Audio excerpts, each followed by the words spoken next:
هاد البنت دخلات للأسانسور وبدات كتصرف بطريقة غريبة، كتخبى، كتطل، وكتضغط على الأزرار بشكل هيستيري. ولكن الغرابة ماشي هنا، الأغرب أنها عمرها خرجت منه حية. إليزا لام هي فتاة كندية في 2013 قررت أنها دير رحلة بوحدها لأمريكا، ونزلت في واحد الأوتيل مشهور في لوس أنجلوس سميتو سيسيل هوتيل. ولكن من بعد أيام اختفت بشكل مفاجئ، وحتى واحد ما عرفها فين مشات.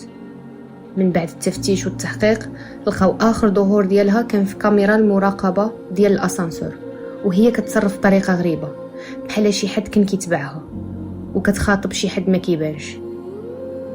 من بعد أسابيع ديال البحث وبالصدفة غادي يلقوها في خزان الماء في السطح ميتة.